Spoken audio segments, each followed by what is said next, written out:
So Renu, the OncoAlert Colloquium, we got invited back to chat about GUcast again this year. Yes, I mean we did some controversies last year and must have gone over well.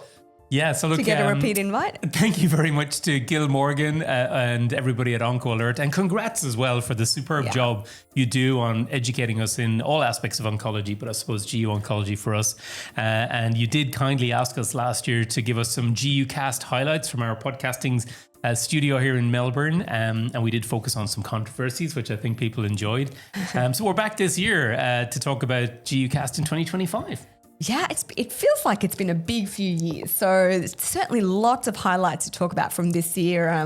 When we think back to our very first podcast, of course, taken up by prostate cancer and radioligand therapy, which we love. But, there've been so many highlights. So it's kind of hard to pick the key ones to highlight here today. Exactly. So look, what we thought is we've jotted down a list. We've gone back and looked through all the stuff we pushed out in 2025, 60 odd episodes, I think. So it was a big year for GUcast. We had our 5th birthday early in the year.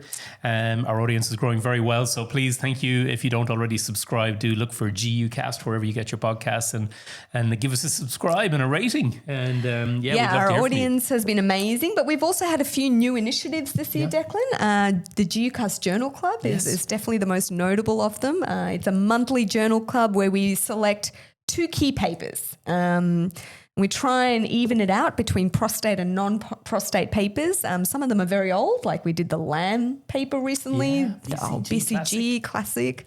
And some of them are brand new. So that's been a great initiative that I've really enjoyed. And thanks to our really good young journal club editors, Carlos Delgado from Mexico, but working here in Melbourne at the moment, and Elena Berg from Munich. En route to Melbourne soon as well, actually, to do a fellowship. Also working here in Melbourne soon. And they do all the work on the Journal Club, so that's been popular. And our expansion into China is still going very well. We were up there a few weeks ago again. Yes, and a few episodes coming from there. Big studio they build us every time we go there. I now have fridge magnets all over my house. With GUcast and Chinese pandas and kangaroos. So these are all the props that they gave us in China. So it's certainly a big audience in China. So anyway, we've wanged on enough. So what were our highlights? Look, we've split it into, we're going to talk for a few minutes about prostate cancer highlights that we covered on the podcast last year, what we reflect on were big news stories for us in the industry, and then non-prostate to cover it off. And of course, we're speaking to a very learned audience who know this stuff already, but hopefully you'll enjoy our perspectives as a couple of urologists down here in Melbourne running a podcast. So prostate highlights, 1, 2, 3, 4 or 5 things we picked out, Renu. And look, as you said, we kicked off the year with our first podcast, I think in 2025 was, we had Oliver Sartor and Michael Hoffman here in the studio, and we titled that one Future Gazing in Radioligand Therapy. And that was a cracking episode, wasn't it, with 2 big dogs in the game. Absolutely, the ultimate experts in this area, and the key trials that they've led. So it was amazing to see what was on the horizon, what was the future for radioligand therapy, and it's looking pretty bright and exciting. Yeah, and some of the stuff we spoke about back in January was stuff that came out during the year. We'll run through that, but they also had a good look into future targets for radioligand therapy, future therapies, moving beyond lutetium and beta emitters. So that was a cracker, and thanks very much to Oliver for popping into the studio when he was down there. And of course, taking the treatment further and further earlier in the disease spectrum. That's also and that was definitely thing on the horizon. A theme for last year, wasn't Absolutely. it? And then in the following month at ASCO GU, Louise Emmett, our good friend of the podcast, Louise from Sydney, nuclear medicine physician extraordinaire, presented updated data from ENZA-P. That's right. The OS benefit from ENZA-P. Big news. Big news. And with a co-publication in Lancet Oncology. So then we had a full episode with Louise about that. And, what that was telling us is that, in these patients with first-line CRPC, but with bad characteristics, men who tend to, progress quickly through first-line CRPC, that was the inclusion criteria. And all these men were being started on enzalutamide as first-line for their CRPC. But when you add in a couple of cycles of lutetium, it ended up with an OS benefit.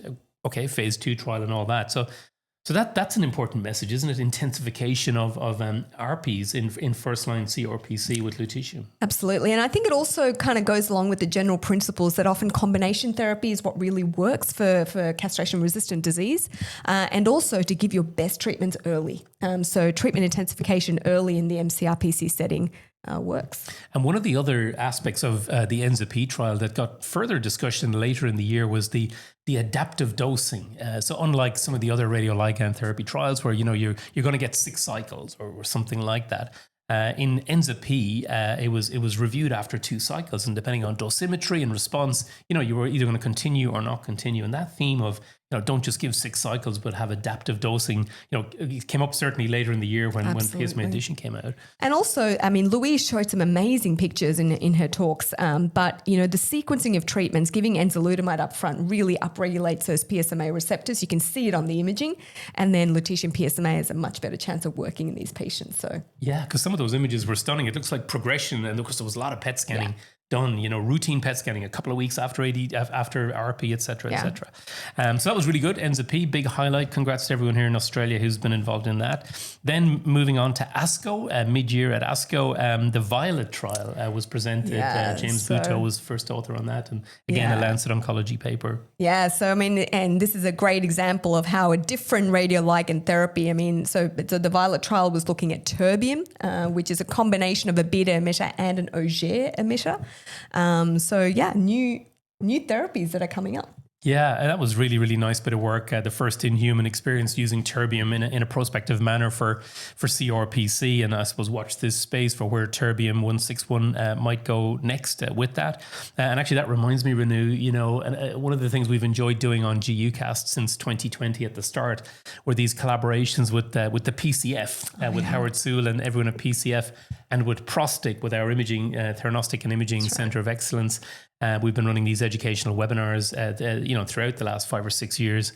But we did a dedicated one on Auger emitters called Augerlicious later in the year, and that was a really nerdy deep dive into these the mode of action of terbium. So if you're into that sort of stuff, go back and look for the Augerlicious one, and a shout out to Howard and Andrea and everybody at PCF. That's right, and we did a couple of those PCF prostate webinars, and we've done a lot of deep diving into PSMA biology. So some very interesting podcasts if you're interested to listen.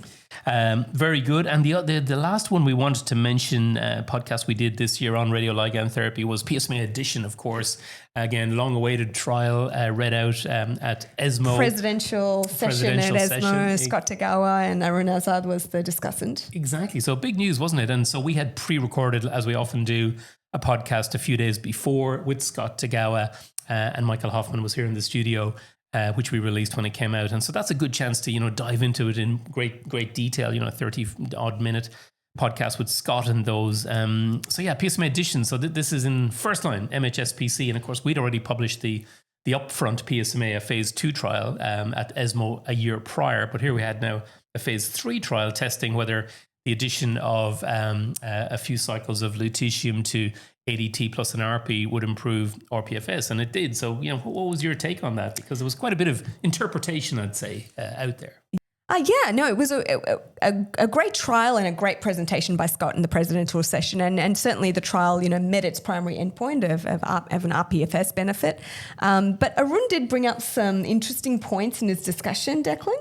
He did, and we talked about it on the podcast, and and it was a positive trial. Congrats to everybody, and probably will get FDA approved, I suppose, down the line. But one of the things was back to the adaptive dosing question earlier: is do you really need to give these men 6 cycles? In the MHSPC setting, where we know like the PSA has gone right down anyway, PSMA expression's gone right down, etc.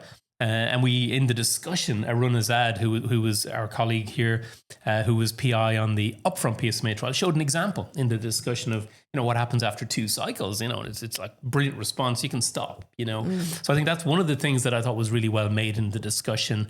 And we talked about that with Scott as well. And of course, at the time that these trials were designed, nobody knew that idea. But I think a lesson between ENZA-P and addition is, probably adaptive dosing is probably what you'd do if you're bringing these earlier and earlier. That was one point. A lot of these trials are designed from what we know from the metastatic space. And so these 6 cycles of lutetium PSMA is what we did in those trials. But I agree. I think what ENZA-P really teaches us is that adaptive dosing is possible because you can see what you're treating. Exactly. That's the biggest benefit of this. Exactly. So I think that would be a really nice thing to integrate into trials going forward. Yeah. But yeah, well done. And thanks to Scott for coming on again. So look, the radioligand therapy, and here we are, start of 2026. It's going to be another big year probably for radioligand therapy again, isn't it? Okay, quickly, a few other prostate ones just to cover off. EMBARK trial. Oh, EMBARK, yeah, a really key trial. And now that the OS benefit is out, I think this is going to make a real change to practice. Absolutely. And we had Steve Friedland here in the studio in February, and the OS wasn't out at that point, but we've just interviewed him again, so that'll be dropping soon. But that's very important for us urologists. There was we've had no treatments, and we've always cringed just waiting for metastatic disease so we can use these RPs, but now. Exactly. Add in ENZA to your ADT, superb for patients. Great. Surgical trials. Now, EAU, two big podcasts, Renu. The TRANSLATE trial, the NeuroSAFE trial, they were big news, weren't they? Both practice-changing trials, and we did a podcast. We pre-recorded a podcast to go live at that time. The big trials, and always great to see surgical trials up there. So Declan, TRANSLATE. Yeah, so look, TRANSLATE and NeuroSAFE Oncology, both Lancet Oncology. Yeah. Both practice changing in their own way. But in summary, what TRANSLATE showed us is that transperineal biopsy is superior to transrectal biopsy for detection of prostate cancer, let alone, the safety of avoiding the rectum and so on. And you were the discussant for that. Yes. And you were very gracious with transrectal biopsies. Being polite. Yes, I was. All right. So, congrats to Richard Bryant, Alistair Lamb, and everybody who's involved in that trial. And then NeuroSAFE PROOF.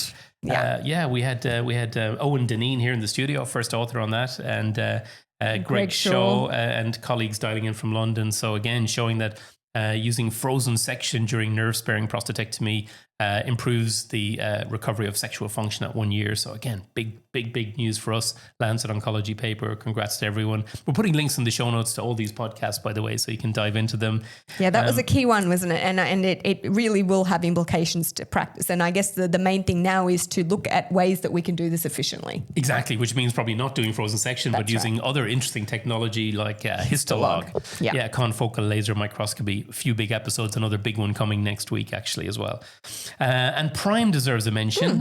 This was published in JAMA later in the year. We interviewed Viru Kazi and some of his team. And this has really, helped us for the use of MRI in early detection, because it's shown we don't need to do a full multiparametric MRI, including contrast. We can do a biparametric MRI, which makes it shorter, more affordable, avoid gadolinium. And that was a JAMA paper and a really good podcast with Viru and team. So straight away, I stopped using contrast for MRI. A couple of honorable mentions. Non-prostate, I think we're going to talk about. And we had some really good podcasts on non-prostate stuff. And this learned audience today will already have had a lot of content about this.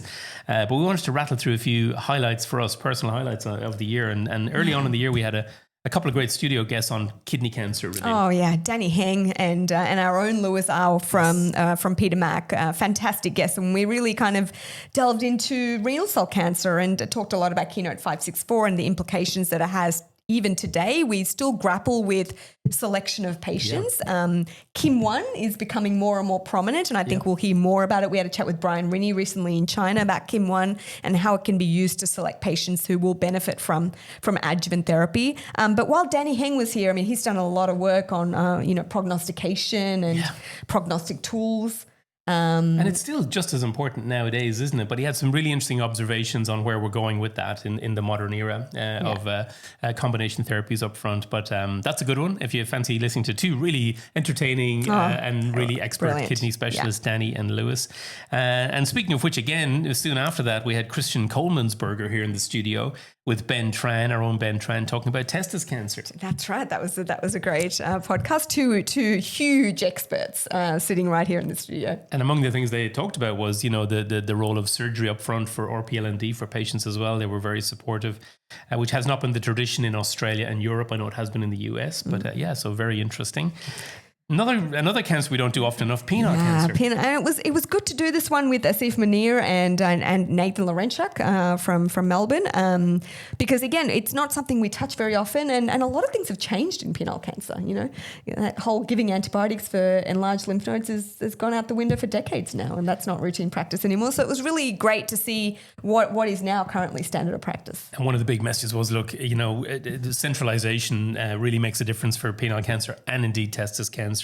And he's obviously working in a very big centre in London at UCL. And great to have Asif here in the studio. Oh, we had a great episode with Common Sense Oncology. Let's Bishal talk Common Gaywali. Sense Oncology. Tell us about that, Declan. Oh, yeah. So Bishal was, and I'm sure this audience know Bishal Gaywali, but oncologist from Canada. But he's kind of the driving force behind Common Sense Oncology, who I signed up to at the very start, I must say. And he was visiting Sydney for the ENZA-P meeting. So we interviewed him and we put it out as a dedicated podcast about the philosophy behind Common Sense Oncology and the work that they do. And I just love that stuff. So hats off to Bishal and all his colleagues. And bladder. Finally, bladder cancer. Bladder cancer has had a big year, and that's going to continue, isn't it? Yeah. Because it's really having its time. So, perioperative treatments, neoadjuvant and adjuvant therapies in muscle invasive bladder cancer has become huge, and the EV Pembro trial. Yeah, and look, that's just come out, and we had a chat with Christoph Volstecki when we were in Singapore just before Christmas. ESMO Asia. Asia, and the paper was just about to drop. He already presented it at ESMO, of course, in the presidential. And this, for us urologists, is like going to be very, very big news, isn't it? And we're going to have a lot more about that in the coming months. And of course, this was in the cisplatin ineligible population, but now we, of course, know that there's emerging data that in all comers, EV Pembro is a good option. You can just see it coming, can't you? So there you go.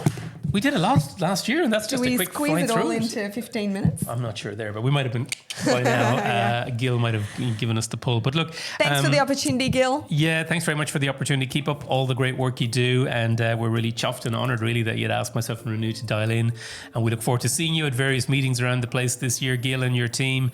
And we'd love having suggestions, don't we? And Absolutely. So please come up and say hi if you bump into us here or there, or get in touch and tell us what you see you for the ESMO Fun Run. See ya.